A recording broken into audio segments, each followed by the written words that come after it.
안녕하십니까. 릴바오르 신부입니다. 오늘 공부할 내용이 14강.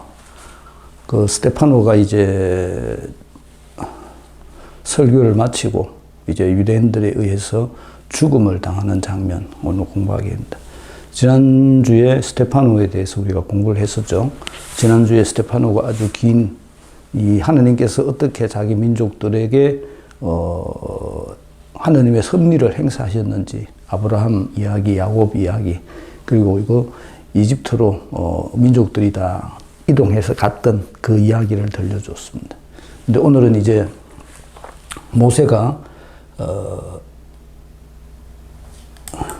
시나이 산에서 하느님으로부터 계시를 받고 하느님의 계시에 의해서 이집트에 있는 히브리인들을 다 데리고 탈출해서 가나안에 정착하게 되고, 그리고 그 이후에 어떻게 성전이 지어지게 됐는지에 대한 이야기를 들려줍니다. 주된 갈등의 내용은 두 가지라 그랬습니다. 하나가 성전, 또 하나가 율법, 이 두 가지가 주된 갈등의 내용이었습니다. 보통 사람들은 생각하기를 성전이라는 것을 만드는데 엄밀하게 말하면 그 성전이라는 것도 살아있는 사람들의 자기 만족입니다. 유럽에 가면 굉장히 많은 성당들이 있지만 그 많은 성당들이 만들어진 주된 이유도 사실은 인간들이 가지고 있는, 어떻게 말하면 허영심이죠. 자기의 허영심.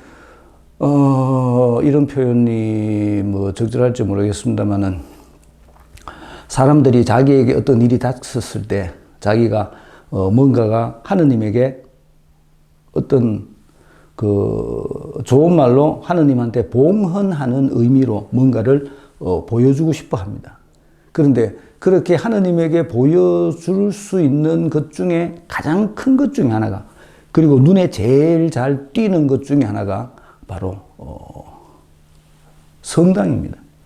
그래서 성당을 짓고 성당을 또 화려하게 짓고, 그리고 또 성당 안에 여러 가지 많은 이런 장식들을 하고, 또 유럽에 가면 어떤 성당에 가면 안에 금칠을 해놓고 이렇잖아요.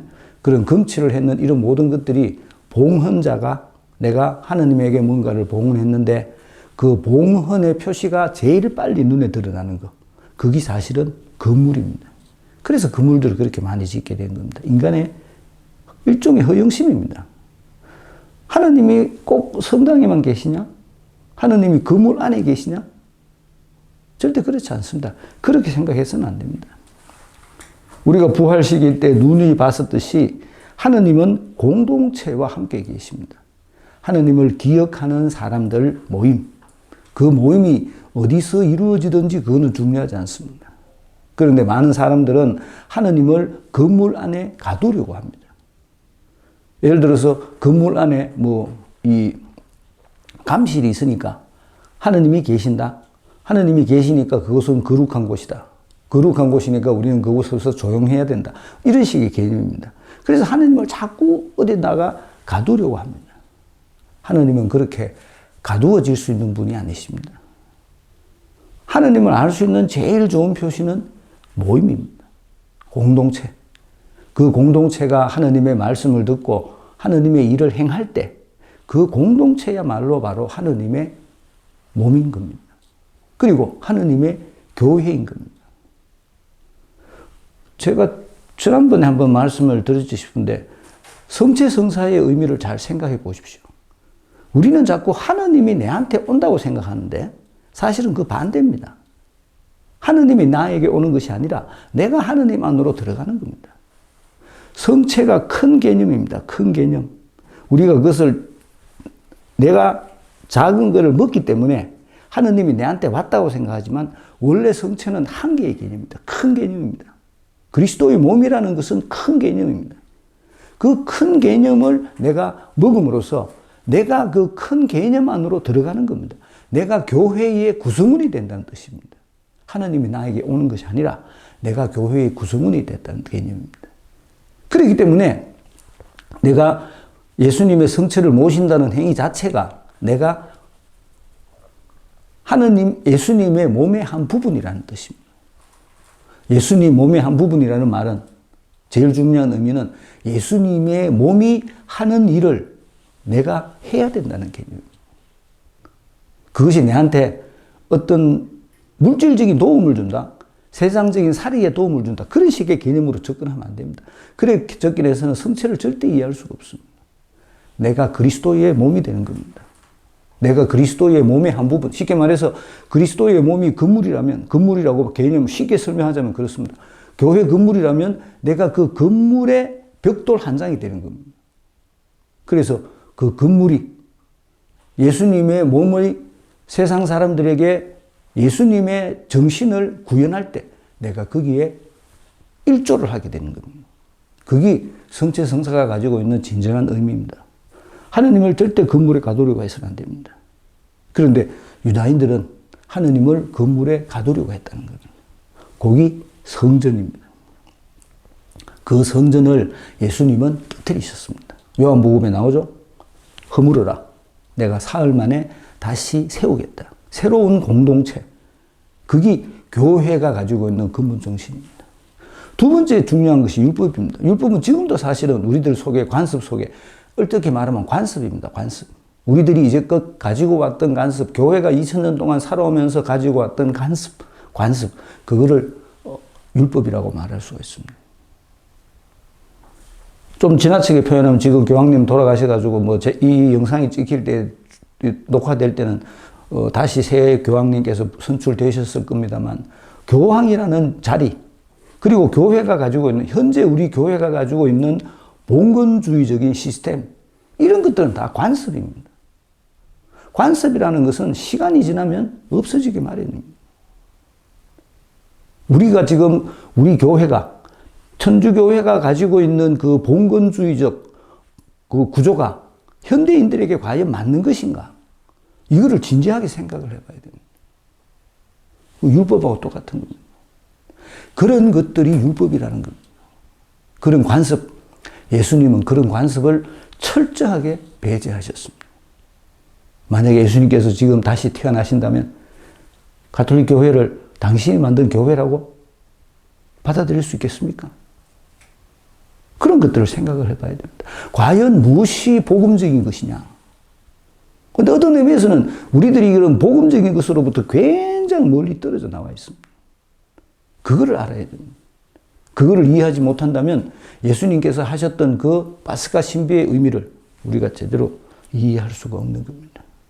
거기에 대한 설교를 합니다. 오늘 본문은 긴 역사니까 그냥 쭉 읽어보고 건너가도록 하겠습니다. 40년이 다 찼을 때 모세가 에집트에서 도망 나와가지고 시나이 산에 그 목동 이름이 갑자기 생각납니다만 그 목동 집에 하이로가 그 집에 쉽게 말해서 처가살이를 한 거죠. 그 처가살이의 시간이 40년입니다. 모든 게 40년입니다. 굉장히 중요합니다. 준비기간이라는 뜻입니다. 하나, 둘, 셋, 넷, 세 알이가 40이고 준비기간. 40년이 다 찼을 때 시나이산 광야에서 천사가 떨기나무 불기 속에서 그에게 나타났습니다. 그런 준비기간이 지나고 난 후에 하느님께서 당신의 섭리에 의해서 모세에게 나타났다는 겁니다. 굉장히 중요한 성서적 용어, 때가 차서, 때가 차서. 시간이 됐다는 거죠. 정해놓은 시간이 됐다는 겁니다. 그래서 하느님께서 모세에게 나타나셨다는 겁니다. 우리 인생도 앞으로 하느님께서 어떤 모습으로 나에게 나타나실지 아무도 알 수 없습니다. 그 하느님의 섭리, 그리고 하느님의 계획을 내가 받아들일 줄 알아야 되고, 하느님께서 나에게 계시하실 때, 나에게 말씀하실 때, 내가 그 하느님의 말씀에 아주 민감하게 대답할 수 있도록 준비가 되어 있어야 됩니다. 그게 중요합니다.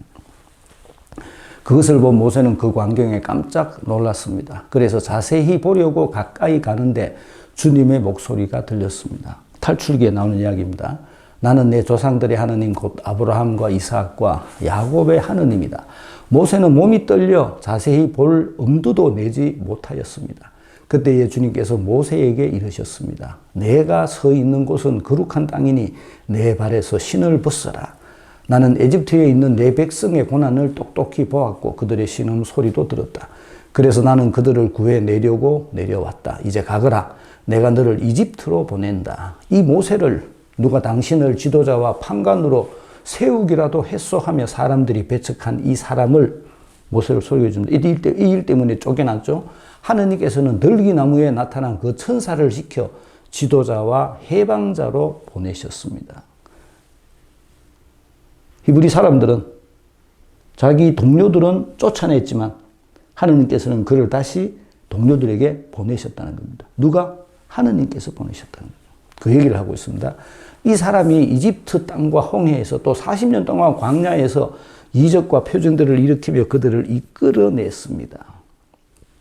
하느님께서는 너희 동족 가운데에서 나와 같은 예언자를 일으켜 주실 것이다 하고 이스라엘 자손들에게 말한 이가 바로 이 모세입니다. 너희 동족 가운데에서 나와 같은 예언자를 말합니다. 요 나와 같은 예언자가 의미하는 것이 바로 예수님입니다. 모세가 그렇게 얘기했던 그 예언자가 예수님입니다. 요 얘기하려고 하는 겁니다. 이 사람은 광야의 집회 때 시나이산에서 자기에게 말하는 천사와 우리 조상들 사이에 중개자가 되어 살아있는 말씀을 받아 우리에게 전해 주었습니다. 살아있는 말씀, 그 살아있는 말씀이 바로 예수님입니다. 예수님이 우리들에게 줬다는 거죠. 그러나 우리 조상들은 그에게 순종하려고 하지 않았을 뿐만 아니라 그를 제쳐놓고 마음은 다시 이집트로 돌아가고 있었습니다. 말씀을 받아들이지 않습니다. 군중들은 그렇습니다. 군중들은 하느님의 섭리, 하느님께서 우리들에게 약속하신 그 말씀에 대한 믿음이 없기 때문에 지 눈에 보이는 것만, 지가 경험했던 것만 생각을 하는 겁니다. 그래서 다시 이집트로 돌아가자고 말합니다.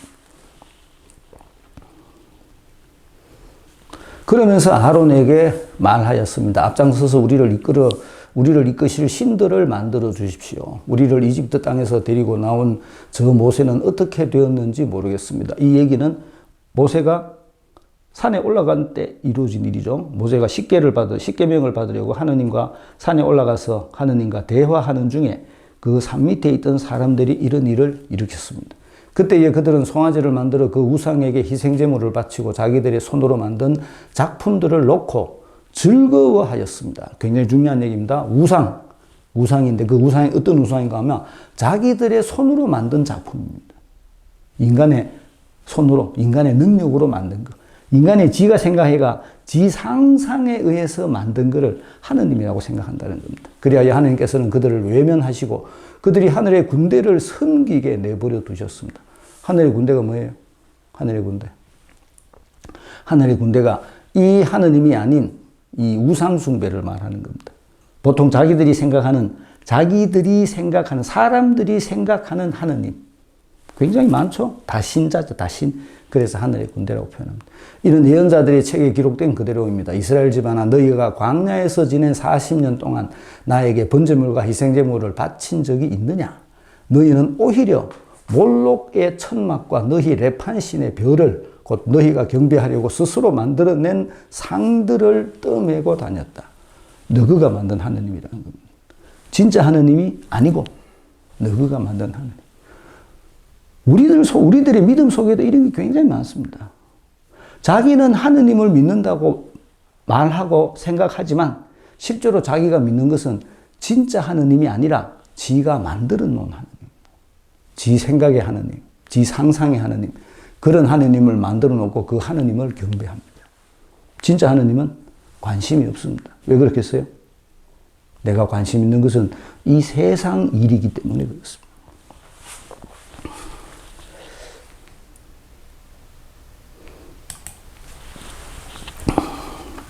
그러므로 내가 너희를 바빌론 넘으로 유배를 보내리라. 우리 조상들은 광야에 있을 때에 정은의 천막을 가지고 있었습니다. 모세에게 말씀하신 분께서 지시하신 대로 자기가 본 모형에 따라 모세가 만든 것입니다. 이 천막을 물려받은 우리 조상들은 하느님께서 자기들 앞에서 쫓아내신 다른 민족들의 땅을 차지할 때 여호수아와 함께 그것을 가지고 들어와 다윗 시대까지 이르렀습니다. 다윗은 하느님의 총애를 받은 사람으로서 야곱 집안을 위하여 하느님의 거처를 마련하게 해달라고 간구하였지만 다윗이 성전을 지으려고 그랬죠. 하느님을 위하여 집을 지은 사람은 솔로몬이었습니다. 그러나 지극히 높으신 하느님께서는 사람의 손으로 지은 집에는 살지 않으십니다. 그렇게 얘기합니다.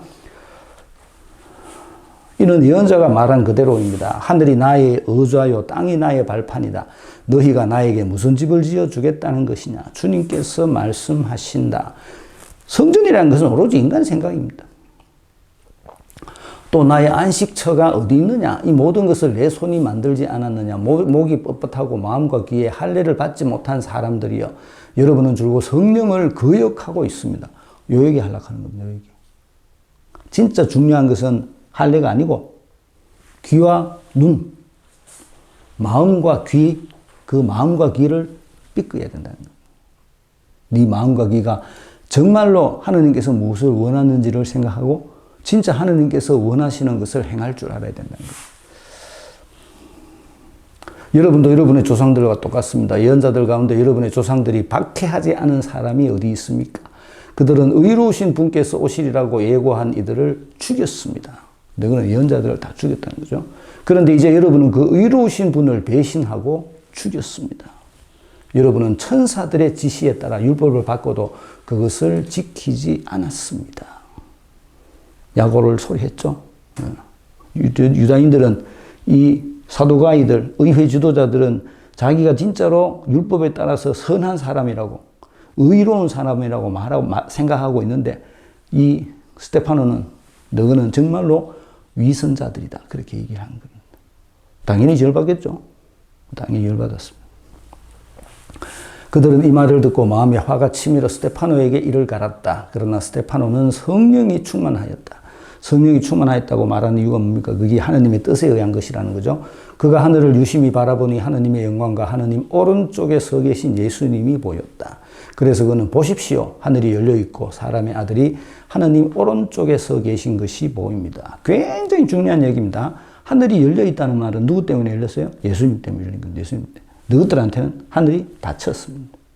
인간이 죄를 짓고부터 하늘이 닫혀 있었죠. 그 닫힌 하늘을 여신 분이 예수님인데 너희는 그 예수님을 믿지 않으니까 너희가 보기에는 하늘은 안 열려 있다는 겁니다. 근데 나는 예수님을 주님으로 받아들인 사람이니까 내가 보기에 하늘은 열려 있다는 겁니다. 사람의 아들이 하느님 오른쪽에서, 오른쪽이라는 것은 2인자라는 뜻입니다. 2인자. 2위, 그렇게 표현을 하죠. 하고 말하였다. 그들은 큰 소리를 지르며 귀를 막았다. 그리고 일제히 스데파노에게 달려들어 그를 성 밖으로 몰아내고서는 그에게 돌을 던졌다. 돌을 던졌습니다. 돌무덤이 생기겠죠? 그 증인들은 겉옷을 벗어 사울이라는 젊은이의 발 앞에 두었다. 사람들이 돌을 던질 때에 스데파노는 주 예수님 제 영을 받아주십시오 하고 기도하였다. 루카가 쓰는 단어입니다. 루카가 어디서 씁니까? 예수님께서 돌아가실 때 또 이 단어를 그대로 사용을 합니다. 그리고 무릎을 꿇고 큰 소리로 주님 이 죄를 저 사람들에게 돌리지 마십시오 하고 외쳤다. 스데파노는 이 말을 하고 잠들었다. 이 두 단어가 예수님께서 하신 말씀이죠. 그러니까 스데파노는 예수님을 따라서 예수님께서 가셨던 길을 똑같이 갔다. 그 얘기를 지금 하고 싶은 겁니다. 루카니까 이렇게 얘기를 합니다.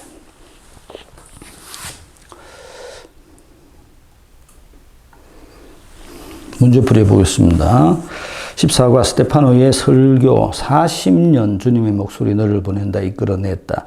살아있는 말씀을 전해 주었다. 마음은 이집트로 송아지, 우상, 하느님께서 그들을 외면, 증언이 천막, 솔로몬의 성전, 사람의 손으로 지은 집에는 살지 않으신다. 성령을 거역, 죽였다. 화가 났다. 스데파노는 성령이 충만, 예수님이 보였다. 귀를 막았다. 돌을 던졌다. 제 영을 잠들었다. 그렇게 되어 있죠. 시나이 산에서 모세가 경험한 것은 무엇이었습니까? 시나이 산에서 모세가 경험한 그것을 본 모세, 떨기나무. 모세가 본 경험은 주님의 목소리입니다. 주님의 목소리. 모세가 주님의 목소리를 들었다. 굉장히 중요한 표현입니다. 2번, 모세는 하나님부터 어떤 사명을 받았습니까? 34절, 데리고 나오라 그랬죠? 내가 너를 이집트로 보낸다. 그들을 구해내려고 내려왔다. 이제 가거라. 내가 너를 이집트로 보낸다. 하느님은 항상 우리들에게 사명을 주십니다. 이걸 우리가 빨리 깨달아야 됩니다. 내 믿음이라는 것이 단순히 비는 것이 아니고 하느님으로부터 사명을 받아서 그 사명을 실행하는 것이다. 이를 빨리 깨달아야 됩니다. 3번 모세가 백성들을 위해 한 일은 무엇이었습니까? 38절 광야 집회 때 중재자가 되어 천사와 우리 조상들 사이에 중재자가 되어 살아있는 말씀을 받아 우리에게 전해 주었습니다. 모세가 한 일은 하느님의 말씀을 우리들에게 전해줬다는 이야기입니다. 4번 모세의 역할에도 불구하고 이스라엘은 어떤 짓을 하였습니까? 이스라엘이 했는 짓이 뭐죠? 아론에게 말해가지고 신을 만들어 달라. 그래서 우상을 만들고 우상에게 희생제물을 바치고 41절까지 그렇게 자기도 손으로 만드는 작품들을 놓고 즐거워하였습니다. 자기 욕구입니다. 우상이라는 것은 궁극적으로 말하면. 5번 광야에서 조상들이 가지고 있었던 것은 무엇입니까? 조상들이 가지고 있었던 것은 44절 증언의 천막을 가지고 있었습니다. 모세에게 말씀하신 분께서 지시하신 대로 자기가 본 모형에 따라 모세가 만든 것입니다. 증언의 천막.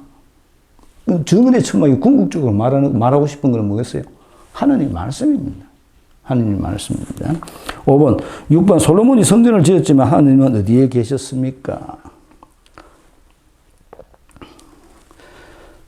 하늘이 나의 의자요 땅이 나의 발판이다. 너희가 나에게 무슨 집을 지어주겠다는 것이냐. 주님께서 말씀하신다.